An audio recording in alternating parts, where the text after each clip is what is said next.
यदि आपने इस चैनल को सब्सक्राइब नहीं किया है तो सब्सक्राइब करें और नए वीडियो के अपडेट पाने के लिए बेल आइकन को टच करें।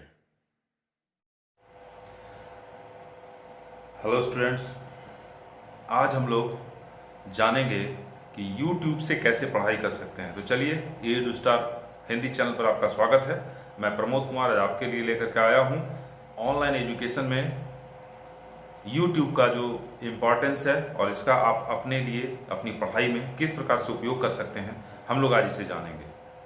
शिक्षक का कार्य मार्गदर्शक का भी कार्य होता है और लगा कि आपके लिए इस संबंध में एक मार्गदर्शन हेतु वीडियो लाया जाए। तो चलिए हम लोग आते हैं आज के विषय पर। देखिए, वर्तमान समय में कोरोना नामक वायरस से फैली हुई बीमारी ने विकास के पहियों को जैसे रोक दिया है, फिर भी मनुष्य जीवित है, वह संघर्षरत है क्योंकि उसमें जिजीविषा है, जीने की इच्छा है, वह निरंतर आगे बढ़ता है। शिक्षा विकास का अनिवार्य अंग है और ज्ञान मनुष्यता के लिए आवश्यक है क्योंकि ज्ञान के बिना मनुष्य पशु के समान है। कोविड-19 के कारण शैक्षणिक संस्थान बंद पड़े हैं, लेकिन शिक्षा को जारी रखने के लिए ऑनलाइन एजुकेशन का तीव्रता से विकास हुआ है और आगे भी होता रहेगा। पूर्व से ही विद्यार्थियों की सुविधा के लिए भारत में या विश्व के अन्य देशों में दूरस्थ शिक्षा की व्यवस्था की गई है। भारत में भी दूरस्थ शिक्षा संचालित की जा रही है, जिसमें इग्नू जैसे जो संस्थान है, इग्नू राष्ट्रमंडल का सबसे बड़ा विश्वविद्यालय है दूरस्थ शिक्षा के क्षेत्र में, और ऐसे ऐसे संस्थान बृहद पैमाने पर शिक्षा के प्रसार में सम्मिलित हैं। देखिए, दूरस्थ शिक्षा का उद्देश्य था कि दूर दूर के क्षेत्रों में रहने वाले वैसे लोगों को शिक्षा प्रदान करना जो रेगुलर कक्षाओं के माध्यम से शिक्षा प्राप्त नहीं कर पाते। और मुझे लगता है कि उसी दूरस्थ शिक्षा का अगला स्वरूप जो है वह ऑनलाइन शिक्षा के रूप में हमारे सामने आ रहा है। इग्नू जैसे संस्थान ने ऑनलाइन शिक्षा एक प्रकार से कहें तो प्रारंभ पूर्व से ही कर दिया था। तो ऑनलाइन शिक्षा प्राप्त करने की अगर हम बात करते हैं तो इसमें YouTube जैसा जो प्लेटफॉर्म है यह बहुत सहायक है। क्यों? क्योंकि यह फ्री है। वर्तमान समय में इंटरनेट का मूल्य जो है वह भारत में कम हो गया है और लोग पहले जितना खर्च कॉलिंग के लिए, बात करने के लिए करते थे, अभी उतने में अनलिमिटेड कॉलिंग के साथ साथ इंटरनेट का डाटा भी फ्री पाते हैं, और जिससे मुझे लगता है कि आप आसानी से, जो बच्चे हमारे हैं, जो विद्यार्थी हैं, वे आसानी से 5 से 6 क्लासेज का वीडियो, अगर एवरेज 30 मिनट का कक्षा मैं मान लूँ, तो आप देख सकते हैं। इसके बाद भी डेटा बच जाएगा, ऐसा नहीं है कि समाप्त हो जाएगा, लेकिन इससे ज़्यादा आप देखेंगे तो ये आपके लिए बोझिल होगा। तो प्रतिदिन यह रूटीन बना लीजिए कि मैं 5 से 6 कक्षाओं को देखूंगा या देखूंगी और उसे पढ़ाई के माध्यम के रूप में प्रयोग में लाऊंगा। देखिए, कहा जाता है कि ऑनलाइन जो माध्यमों से जो शिक्षा दी जाती है वह रेगुलर कक्षाओं का विकल्प नहीं है। यह बात कुछ हद तक सही है, लेकिन इसकी कुछ अपनी विशेषताएं भी हैं। ऑनलाइन जो कक्षाएं हैं इसकी विशेषताएं भी हैं। क्या विशेषताएं हैं? यह देखिए, 24 गुना 7 यानी 24 घंटे और 7 दिन आपके लिए उपलब्ध है। विद्यार्थी अपने समय के अनुरूप इसके माध्यम से अध्ययन कर सकते हैं। वीडियो को बार बार देखने की सुविधा के कारण आप इसका अधिक लाभ उठा सकते हैं। देखिए, रेगुलर कक्षाएं क्या होता है कि छूट गई, किसी कारण से तबीयत खराब हुई, मौसम ठीक नहीं रहा, नहीं गए, तो वह कक्षा छूट जाती है।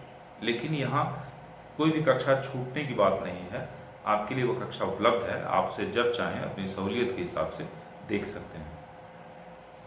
यहाँ एक ही विषय पर कई कक्षाएं मौजूद हैं, तो इसलिए तथ्यों की प्रचुरता है। लेकिन अब है कि जो आवश्यक तथ्य हैं उसे आप अपने लिए कैसे इकट्ठा करें या उसका ज़्यादा से ज़्यादा लाभ कैसे उठा पाएँ।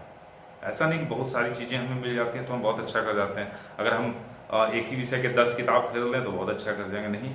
कहा जाता है कि कम किताबें पढ़िए, एक ही किताब पढ़िए, लेकिन उसको 10 बार पढ़िए, बशर्ते कि 10 किताबों को एक बार पढ़िए। तो तथ्यों की प्रचुरता है, एक ही विषय पर कई कक्षाएं उपलब्ध हैं, लेकिन एक समस्या है कि यहाँ अच्छी कक्षा को ढूंढना यह एक बड़ी समस्या है। देखिए, ट्यूशन से अगर हम तुलना करते हैं तो यहाँ लागत बहुत कम है, क्योंकि केवल डाटा का ही लागत है। यूट्यूब पर जो वीडियो हैं वे आपके लिए मुफ्त हैं, तो आप डेटा खर्च करके आप जो है यहाँ से जो एजुकेशनल वीडियो है उसका लाभ ले सकते हैं। देखिए, डिजिटल कौशल का भी विकास इससे होता है। अभी डिजिटल वर्ल्ड है, सारी चीज़ें ऑनलाइन हो रही हैं। इन्वेस्टमेंट बैंकिंग या अन्य सरकार की जो भी योजनाएं हैं, सारी चीज़ें, नामांकन, आप जो फॉर्म भरते हैं किसी प्रतियोगिता परीक्षा के लिए या परीक्षा के लिए, सारी चीज़ें ऑनलाइन हो रही हैं। ऐसे में क्या होता है कि बहुत सारे लोग डिजिटल कौशल का विकास नहीं होता तो वे डिजिटल ज्ञान जो है वो प्राप्त नहीं कर पाते, इनका संचालन आसानी से नहीं कर पाते। तो जब आप ऑनलाइन कक्षा संचालन के लिए किसी इलेक्ट्रॉनिक डिवाइस का उपयोग करते हैं, चाहे मोबाइल हो, स्मार्टफोन हो या कंप्यूटर हो, तो आपको उसके संचालन की विधि सीखने में सहायता मिलती है। फिर हम अगर देखें तो परिवहन लागत भी कम होता है। जैसे आप अगर कहीं कोचिंग में पढ़ने जाते हो, तो ट्यूशन पढ़ने जाते हो, तो आने जाने का जो बार बार का जो खर्च है वह बचता है, समय की भी बचत होती है, बशर्ते कि आप इसका सदुपयोग करें। लेकिन ऑनलाइन कक्षा का नकारात्मक पक्ष भी है। देखिए, कोई भी पदार्थ हो, कोई भी वस्तु हो, उसमें नकारात्मक पक्ष तो होता ही है। बहुत कम ही ऐसी चीज़ें होंगी जिनमें नकारात्मक पक्ष नहीं होता हो। इसमें भी नकारात्मक पक्ष है। क्या नकारात्मक पक्ष हैं? तो शिक्षक छात्र परस्पर क्रिया एवं जो संचार है उसका अभाव है। देखिए, कक्षाओं में शिक्षक जब पढ़ाते हैं, बच्चे क्लास में होते हैं, उस समय शिक्षक यदि बच्चों से कुछ पूछते हैं या बच्चे कुछ शिक्षक से पूछते हैं, तो ये जो आदान प्रदान का जो संवाद जो होता है, इस संवाद का यहाँ अभाव होता है। मन में अगर कोई प्रश्न मान लो आया तो तुरंत आप नहीं पूछ सकते, आप कमेंट कर सकते हैं, उसका जवाब का इंतजार करना पड़ेगा। लेकिन इसमें आप अपने शिक्षक का सहयोग लेकर के आप इसका ज़्यादा लाभ उठा सकते हैं। एक बात और है जो कही जाती है कि यदि आप ज़्यादा देर तक मोबाइल या लैपटॉप के स्क्रीन को उपयोग में लाते हैं तो इससे आंखों पर स्ट्रेस की संभावना बढ़ती है, आंखों पर स्ट्रेस पड़ता है। इसका उपाय है, एक तो आप ब्लू लाइट ऑफ कर दें। एंड्रॉयड मोबाइल से जो बच्चे पढ़ाई करते हैं वे अवश्य इसका ध्यान रखें। उनके मोबाइल में ये ऑप्शन देता है ब्लू लाइट ऑफ करने का। इससे क्या होता है कि चमक कम हो जाती है और आंखों पर दुष्प्रभाव कम पड़ता है, अत्यंत निम्नतम पड़ता है। तो इसके लिए ब्लू लाइट ऑफ करने का ऑप्शन होगा, अपने मोबाइल में देखेंगे। नहीं तो फिर कई सारे ऐप हैं जो कि आपको प्ले स्टोर में मिलेंगे, वहाँ से ब्लू लाइट ऑफ करने का जो ऐप है उसको आप डाउनलोड कर दें अपने मोबाइल में। उसको ऑन कर देंगे तो आप देखेंगे कि आपका मोबाइल का जो स्क्रीन है हल्के पीलापन लिए हुए आ जाता है और वो आपकी आंखों पर कम से कम प्रभाव डालेगा। अगर यह भी नहीं हो सकता तो आप देखेंगे कि स्टेशनरी स्टोर्स में बटर पेपर प्राप्त होता है। बटर पेपर बहुत ही पतला सा पारदर्शी पेपर होता है। आप उसको अपने मोबाइल पे लगा दें, मोबाइल की स्क्रीन पे, और ब्राइटनेस को बढ़ा दें, या फिर अगर आप लैपटॉप का उपयोग करते हैं या कंप्यूटर का उपयोग करते हैं तो उस पर भी आप उसका प्रयोग कर सकते हैं। उसको अच्छी तरह से चिपका दें और ब्राइटनेस को बढ़ा दें तो आप स्पष्ट रूप से सारी चीज़ें देख पाएंगे और आंखों पर भी इसका नकारात्मक प्रभाव नहीं पड़ेगा। तो ये एक काम की बात है जिसका ध्यान रखना जरूरी है। देखिए, फिजिकल एक्टिविटीज़ में कमी आ जाती है। क्या होता है कि हम जब ऑनलाइन क्लासेज लेने लगते हैं तो शारीरिक रूप से हम स्थिर हो जाते हैं। स्कूल विद्यालय जाते हैं या अन्य जगह जाते हैं तो आने जाने के दौरान शरीर जो है उसका एक प्रकार से उसकी गतिविधि के कारण एक्सरसाइज हो जाता है, क्रियाशील रहता है। विद्यालयों में आप सीढ़ियों से उतरते हैं, चढ़ते हैं, कक्षाओं में जाते हैं, बाहर निकलते हैं तो शरीर एक्टिव होता है। विद्यालय में विभिन्न प्रकार के खेलकूद के कार्यक्रम भी आयोजित होते हैं। इससे फिजिकल एक्टिविटी विद्यार्थियों की होती रहती है, लेकिन अभी ये संभव नहीं है। ऐसा ही समय है कि इस समय ये संभव नहीं है, तो आप क्या करें? ऐसी स्थिति में आप योग और अन्य हल्के फुल्के व्यायाम कर सकते हैं, जिससे कि आपका शरीर स्वस्थ रहे और इससे मन भी केंद्रित होता है, पढ़ने में मन लगता है। देखिए, ऑनलाइन जो क्लासेज है इसका एक और नकारात्मक प्रभाव है, विशेषकर यूट्यूब में अगर आप जाते हैं तो मन स्थिर होने की संभावना बहुत होती है। आपने जैसे सर्च यूट्यूब खोला, भाई एक अच्छे से फिल्म का जो है थंबनेल आपको दिख गया, अब लगा कि चलो ये फिल्म देख लेते हैं, बाद में पढ़ लेंगे। या फिर कोई किसी म्यूजिक का, गाने का या कोई अन्य वीडियो जो आपको मन किया कि नहीं ये देखने के बाद थंबनेल लगा कि चलो पहले इसको देख लेते हैं, आपने उसको टच किया, वो चलने लगा, तो होता क्या कि पढ़ाई नीरस लगती है लेकिन बाकी चीज़ों में बहुत मन लगता है, तो आप पढ़ाई को छोड़ करके उस ओर आपका ध्यान चला जाता है। ये ठीक नहीं है। इस पर नियंत्रण करने के लिए आपको अपने ऊपर नियंत्रण करना होगा। यद्यपि ये बातें रेगुलर क्लासेज में भी होती हैं, रेगुलर क्लासेज में भी मैंने देखा है कि बच्चे, बहुत सारे बच्चे हैं जो गंभीरतापूर्वक ध्यान देते हैं, पढ़ाओ तो खिड़की से बाहर झांकते रहते हैं, कभी इधर उधर देखते हैं, आपस में बातें करते हैं, लेकिन उस समय जो शिक्षक होते हैं वे टोक देते हैं। लेकिन वहाँ क्या होगा कि ऑनलाइन जब कक्षा से, विशेष करके यूट्यूब से आप पढ़ाई करेंगे तो उस समय टोकने वाला शायद ही कोई होगा। तो आपको अपने ऊपर नियंत्रण रखना है, अपने भविष्य के बारे में सोचना है कि हम बेहतर करें। इसके लिए स्वयं पर नियंत्रण जरूरी है। चलिए, अब लाभ हम इसका कैसे उठा सकते हैं, हम थोड़ा इसे देख लें। देखिए, बड़े बड़े कोचिंग, विभिन्न संस्थान, बड़े बड़े इंस्टीट्यूट पूर्व में भी ऑनलाइन मटेरियल्स के द्वारा ऑनलाइन कोचिंग संचालित कर रहे थे, और लेकिन उनकी कीमत तो बहुत अधिक होती है, प्रत्येक विद्यार्थी उस कीमत को नहीं दे सकता। दूसरी बात, अगर दे भी सकता है तो आप उससे बंध जाते हैं कि कितने कोचिंग को आप ज्वाइन कर सकते हैं। यूट्यूब एक फ्री प्लेटफॉर्म है और जिस पर बहुत सारे एजुकेशनल चैनल है, बहुत अच्छे अच्छे एजुकेटर भी हैं जो कि अपने वीडियो को रखते हैं। तो ऐसा नहीं है कि यहाँ पे आपको केवल अच्छे एजुकेटर ही मिलेंगे, एजुकेशन के नाम पे बहुत सारे वाहियात वीडियो भी होते हैं। तो ये जैसे तैसे लोगों के द्वारा बनाया हुआ वीडियो होता है, लेकिन यहाँ पर अच्छे वीडियो भी हैं जो जानकारी से युक्त वीडियो हैं। तो उसका लाभ आप कैसे ले सकते हैं, आइए थोड़ा इस पर हम लोग चर्चा करते हैं। देखिए, सबसे पहली बात है कि आपको अपने सिलेबस को जानना होगा कि आपका सिलेबस क्या है, क्योंकि अगर आपको अपना सिलेबस ही नहीं पता है तो आप ये तैयारी कैसे करेंगे। किसी युद्ध में जाने से पहले उसकी सारी व्यवस्था को जानना जरूरी है। तो आपको पढ़ना क्या है ये जाने, सबसे पहले अपने सिलेबस को जाने। आपके पास पाठ्य पुस्तक होना ही चाहिए, ऐसा नहीं केवल यूट्यूब आपको पढ़ा देगा, आपके पास पाठ्य पुस्तक भी होना चाहिए। अब देखिए, सिलेबस के अनुसार अपने टॉपिक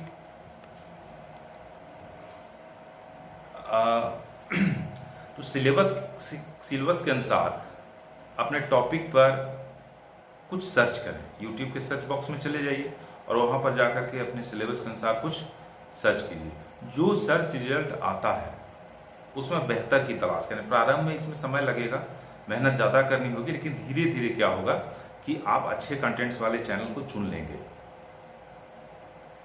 और फिर ज़्यादा सर खपाना नहीं पड़ेगा। तो आप सही कंटेंट्स वाले चैनल तक पहुंचें, उसे देखें, उस चैनल का स्वयं परीक्षण करें, उस पर उस वीडियो के अलावे अन्य वीडियो भी उस चैनल पे होंगे, उसको भी देखें। अगर 2-3 वीडियो को आप देखते हैं और पाते हैं कि एजुकेटर का स्टैंडर्ड अच्छा है, जो तथ्य उन्होंने बताया है वो बेहतर है, तो उसके वीडियो निश्चित तौर पे बाकी भी अच्छे होंगे। तो इसे आपको देखना होगा।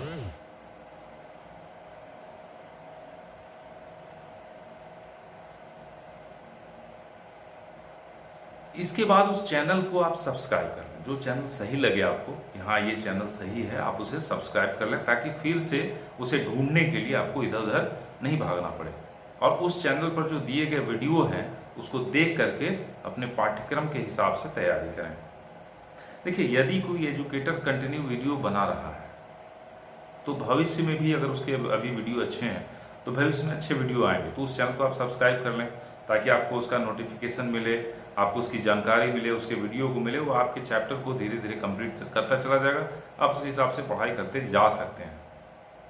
देखिए, इस पर आप अपने विषय शिक्षक की भी मदद ले सकते हैं। आप इस चैनल के लिंक को अपने विषय शिक्षक को भेजें, पूछें कि मुझे ये एजुकेशनल चैनल पसंद आ रहा है, इस विषय में क्या यह ठीक है। आप मार्गदर्शन अपने शिक्षक का इस मामले में ले सकते हैं।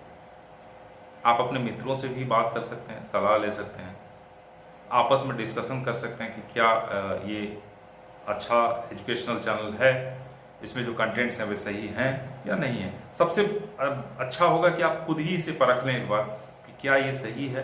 क्या आप जब 2-3 वीडियो देखेंगे तो आपको समझ में आ जाएगा कि इनमें बेहतर कौन है। किसी एक ही टॉपिक पे 3-4 वीडियो देख लें, आपको समझ में आ जाएगा कि इनमें बेहतर कौन है। उस चैनल के बाकी वीडियो को देखें, उसकी तुलना करें, कंपेयर करें और बेहतर को चयनित करें। इस प्रक्रिया को अगर आप एक बार पूरा कर लेंगे तो ये हमेशा के लिए, पूरे सिलेबस के लिए, पूरे सत्र के लिए आपके लिए बेहतर होगा, अच्छा होगा।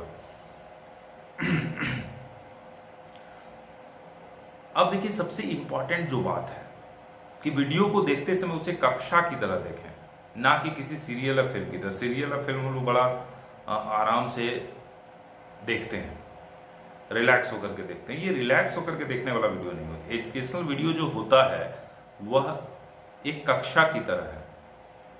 जैसे उसमें आपको नोटबुक रखना है, कलम रखनी है, इंपॉर्टेंट पॉइंट्स को नोट करें, जरूरत पड़े पॉज कर दें, पॉज करके नोट कर लें, फिर आगे बढ़ें।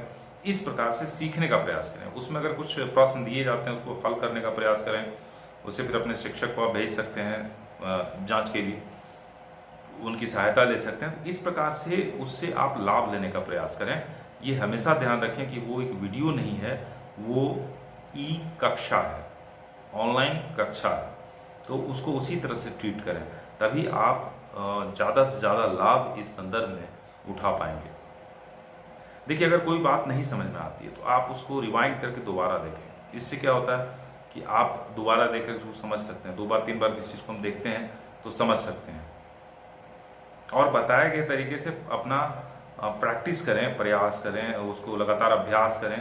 करत करत अभ्यास ते जड़मति होत सुजान, रसरी आवत जात ते सिल पर पड़त निशान। तो अभ्यास करें नियमित, ताकि बेहतर कर पाए। देखिए, ऐसा नहीं है कि ऑनलाइन वीडियो है तो आपके शिक्षक का महत्व कम हो जाता। शिक्षक जो होता है वह अत्यंत आवश्यक है, क्योंकि आपको पता होगा, जिन्होंने जो भी महाभारत की कहानी जिन्होंने सुनी होगी, देखी होगी, वे जानते होंगे कि किस प्रकार से एक एकलव्य नामक भील बालक ने द्रोणाचार्य की मूर्ति रख करके ही उनको गुरु माना और उनको सामने रख करके धनुर्विद्या की शिक्षा स्वाध्याय से स्वतः प्राप्त कर ली और कि बहुत बढ़िया धनुर्धर बना। ऐसा कि गुरु द्रोणाचार्य को एक पल के लिए लगा कि वह अर्जुन से भी श्रेष्ठ धनुर्धर निकल जाएगा और उन्होंने गुरुदक्षिणा में अंगूठा मांग लिया। तो तात्पर्य यह है कि आप अपने शिक्षक का मार्गदर्शन प्राप्त करते रहें, लेकिन ऑनलाइन कक्षाओं के माध्यम से अपनी पढ़ाई को जारी रखें। और इसमें YouTube पर जो उपलब्ध एजुकेशनल जो चैनल हैं या जो एजुकेशनल वीडियो हैं जो अच्छे हैं, उनका आप लाभ लें। तो चलिए, आज के वीडियो में इतना ही और हम लोग मिलते हैं फिर अगली कक्षा में। बहुत बहुत धन्यवाद।